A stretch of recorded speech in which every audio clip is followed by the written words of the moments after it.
Hello everyone, कैसे हैं आप सब। एक बार पुनः शिव कोचिंग क्लासेस पर स्वागत है। क्लास 12th केमिस्ट्री एनसीईआरटी में आज का टॉपिक है प्रतिरोधकता और विशिष्ट चालकता, दोनों के बारे में चर्चा करेंगे। वीडियो को अंत तक देखिएगा। छोटे सी वीडियो के माध्यम से हम दोनों टॉपिक को बहुत सिंपल तरीके से समझेंगे। सबसे पहले बात करते हैं कि किसी चालक का प्रतिरोध क्या है। तो हम प्यारे भाइयों, यदि किसी चालक पर धारा प्रवाहित करते हैं तो उस चालक में जो कुछ अवरोध उत्पन्न होता है, व्यवधान उत्पन्न होता है या रुकावट उत्पन्न होता है, उसे कहते हैं क्या? प्रतिरोध।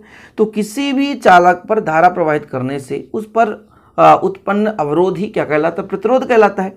अब इसी प्रतिरोध से जो रिलेटेड है वो विशिष्ट प्रतिरोध बनता है या जिसे प्रतिरोधकता कहते हैं। जैसे किसी भी चालक का जो प्रतिरोध है वो चालक के लंबाई पर डिपेंड करता है। जैसे मैं मान के चलता हूँ, एक चालक था आपके पास, यहाँ पे एक चालक लेकर चलता हूँ। ये चालक आपके पास ए और बी है। इनके दोनों के सिरों के बीच जो विभवांतर लगाते हैं तो धारा आई बहता है।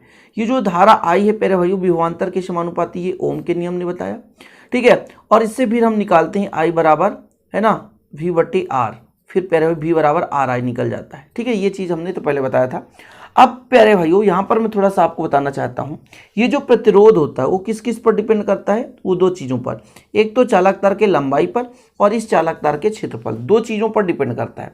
साथ में हम थोड़ा सा यहाँ पर आपको समझाना चाहेंगे कि यदि आप बिलियन लेकर रखे हैं, यहाँ पर देखिए बिलियन है आपके पास, इस बिलियन में प्यारे भाइयों दो इलेक्ट्रोड है, ये आपका बिलियन है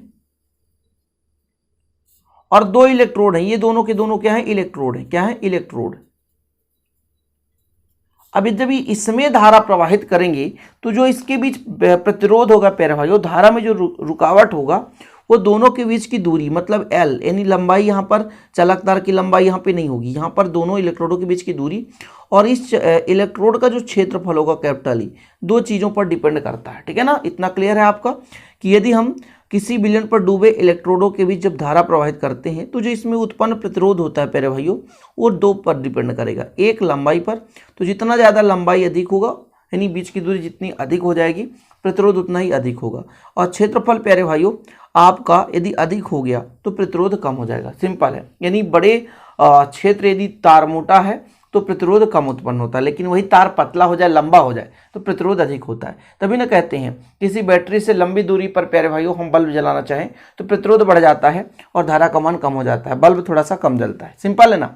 आपके घर में यदि कह दिया जाए कि एक बैटरी से हम है ना तार ले जाकर लंबी दूरी बल्ब लगा दे प्यारे भाइयों, तो आपको बैटरी जल्दी समाप्त हो जाएगा। लेकिन वहीं पर यदि पास में बल्ब जलाएं तो देर तक भी जलता है। तो जैसे जैसे लंबाई बढ़ाते हैं प्रतिरोध क्या होता जाता है? बढ़ता जाता है ना। यहाँ पर यदि बिलियन की बात करें तो दोनों इलेक्ट्रोडों के बीच दूरी बढ़ेगी, इलेक्ट्रोडों के बीच की दूरी बढ़ा दें प्यारे भाइयों तो प्रतिरोध क्या हो जाएगा? सिंपल तरीके से बढ़ जाएगा। सिंपल है, क्लियर। तो प्रतिरोध किस किस पर डिपेंड करता है? लंबाई पर डिपेंड करेगा और ये अनुप्रस्थ काट के क्षेत्रफल पर डिपेंड करेगा। अनुप्रस्थ काट का क्षेत्रफल, यानी यहाँ पर इलेक्ट्रोड है तो इलेक्ट्रोड का क्षेत्रफल कितना है उस पर डिपेंड करेगा। दो चीजें क्लियर है कि चालक यदि चालक तार है तो चालक तार की लंबाई और चालक तार के क्षेत्रफल पर, यदि इलेक्ट्रोड है तो इलेक्ट्रोडों के बीच की दूरी और इलेक्ट्रोड के क्षेत्रफल पर डिपेंड करता है धारा। ओके, चीजें क्लियर हो गया। तो प्यारे भाइयों, जो प्रतिरोध हो गया वो किस किस पर डिपेंड किया? यहां पर बिलियन में इलेक्ट्रोड लिए थे, दोनों के बीच की दूरी यानी एल, तो एल के सीधे समानुपाती होता है और अनुप्रस्थ काट के क्षेत्रफल की व्युत्क्रमानुपाती होता है, यानी उल्टा होता है। सिंपल है, यानी क्षेत्रफल बढ़ा दें तो प्रतिरोध कम हो जाता है, मोटा कर दें, मोटा इलेक्ट्रोड ले लें तो प्रतिरोध उसमें कम होगा। यदि प्यारे भाइयों हम यहां पर समानुपाती हटाते हैं तो एक नियतांक लग जाता है, जहां पर हमने रो माना, ये क्या है? रो, ठीक है ना, रो, ठीक है, जिसे प्यारे भाइयों विशिष्ट प्रतिरोध स्थिरांक या प्रतिरोधकता कह सकते हैं, ठीक है ना। जहां पर ये क्या है? रो एक स्थिरांक है जिसे विशिष्ट प्रतिरोध या प्रतिरोधकता कहा जाता है। चीजें क्लियर हो गया। तो यहाँ पर हमने जब समानुपाती हटाया तो रो लग गया। अब जब रो का मान निकालना चाहे प्यारे भाइयों तो ये गुणा में, सॉरी भाग में था तो गुणा में हो जाएगा, तो आर ए, और एल गुणा में ऊपर है तो नीचे हो जाएगा, तो R A upon L. Okay, चीजें क्लियर है प्यारे भाइयों। यहाँ पर आप थोड़ा समझने की कोशिश करें कि जब हम रो बराबर निकाले प्यारे भाइयों, रो बराबर, तो ये ए नीचे था तो ये जाकर के आर के साथ मल्टीप्लाई हो गया और एल ऊपर था तो जाकर नीचे चला गया, तो रो बराबर आर ए अपॉन एल, ठीक है। रो बराबर आर ए अपॉन एल हो गया। इतना क्लियर हो गया। जहां पर रो क्या है? प्रतिरोधकता या विशिष्ट प्रतिरोध है। तो सिंपल तरीके से आपने समझा प्यारे भाई, प्रतिरोध से विशिष्ट प्रतिरोध। अब इसकी इकाई निकालना चाहें तो आप निकाल सकते हो। देखिएगा बिल्कुल सिंपल है, यहां से हम निकाल लेंगे इकाई। जैसे देखिएगा आर का क्या होता है? ओम, है ना। और प्यारे भाइयों यहाँ पर यदि मैं क्षेत्रफल की बात करूं तो मीटर स्क्वायर, है ना, और लंबाई का मीटर, तो मीटर से मीटर कट गया तो क्या हो गया, ओम मीटर। क्या हो गया, ओम मीटर। तो इकाई क्या होगा, ओम मीटर। क्या हो प्यारे भाइयों, ओम मीटर। ठीक है ना, क्लियर है। प्रतिरोधकता का इकाई क्या सही है, आप अच्छे से देख लें, ओम मीटर। और यदि सेंटीमीटर में लेंगे प्यारे भाई तो ओम सेंटीमीटर हो जाएगा। चीजें क्लियर, ओम सेंटीमीटर, ठीक है, या ओम मीटर। ओम यदि हालांकि अधिकांशतः सेंटीमीटर में लिया जाता है, तो इकाई की बात करें प्यारे भाई तो ओम सेंटीमीटर। क्या, ओम सेंटीमीटर। ठीक है, तो यहाँ पर आप देख सकते हैं, यहाँ पर पूरा लगभग जैसे मैंने किया प्यारे भाइयों कि आर का होता है ओम, और क्षेत्रफल का सेंटीमीटर स्क्वायर, और लंबाई का सेंटीमीटर, तो 1 सेंटीमीटर से सेंटीमीटर कट गया तो ओम सेंटीमीटर। यहाँ पर थोड़ा सा ज़्यादा विधिवत लिखा है कि लंबाई को सेंटीमीटर स्क्वायर इज।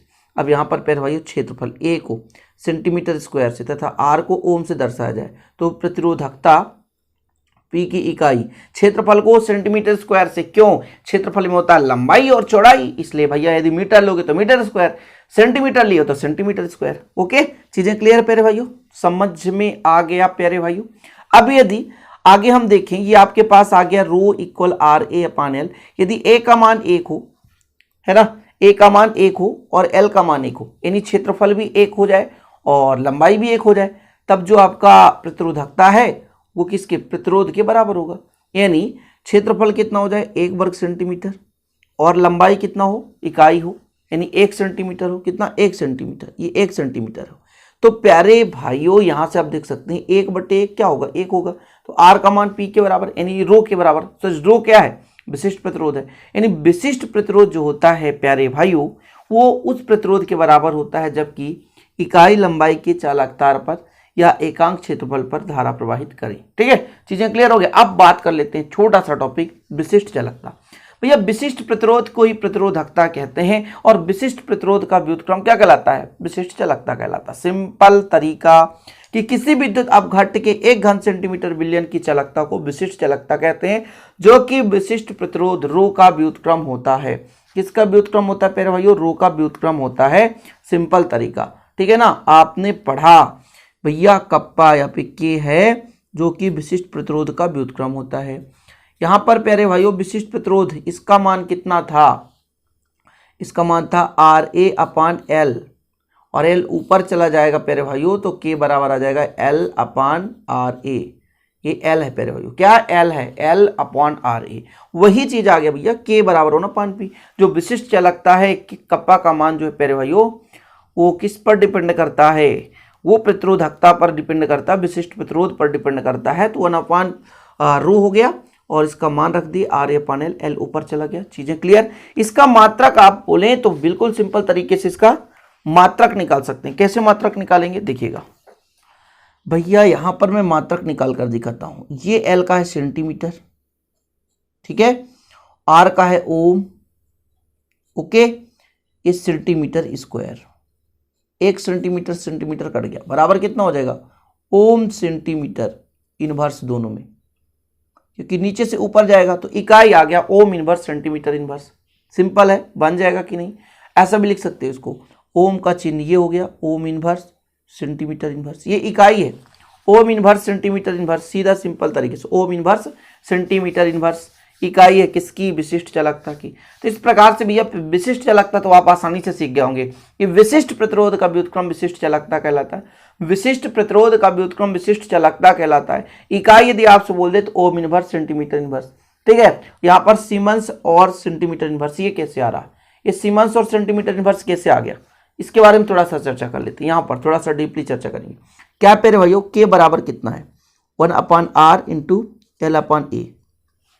अच्छा, जो आपने पढ़ा था प्यारे भाइयों विद्युत चालकता, जो कि इसके व्युत्क्रम होता है, और जिसका ये विद्युत चालकता है, ये विद्युत चालकता है, आपने पढ़ा था सी, क्या पढ़ा था सी, ठीक है ना, इसके पहले वीडियो में मैंने बताया था सी है, और ये एल अपान ए है ना, और ये सी भैया विद्युत चालकता, इसका है सीमेंस, क्या है सीमेंस, क्या है भैया सीमेंस, और ये हो गया सेंटीमीटर, और नीचे क्षेत्रफल का centimetre square, 1 centimetre centimetre cut गया, एक बचा, तो जो जाकर के इनवर्स हो जाएगा सीमेंस सेंटीमीटर इनवर्स, सीमेंट और सेंटीमीटर इनवर्स।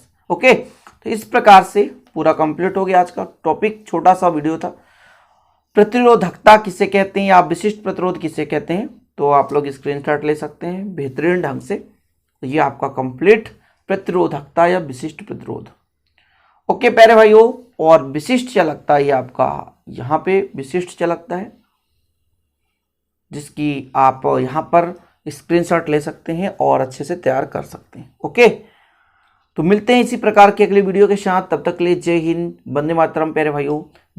यदि नए चैनल को सब्सक्राइब भी कर लेना, और यदि हैंड रिटन इसका नोट्स लेना चाहते हैं तो कांटेक्ट कर सकते हैं 96 85 29 91 49, मात्र 100 रुपये में हैंड रिटन नोट्स। ठीक है, जय हिंद, वंदे मातरम।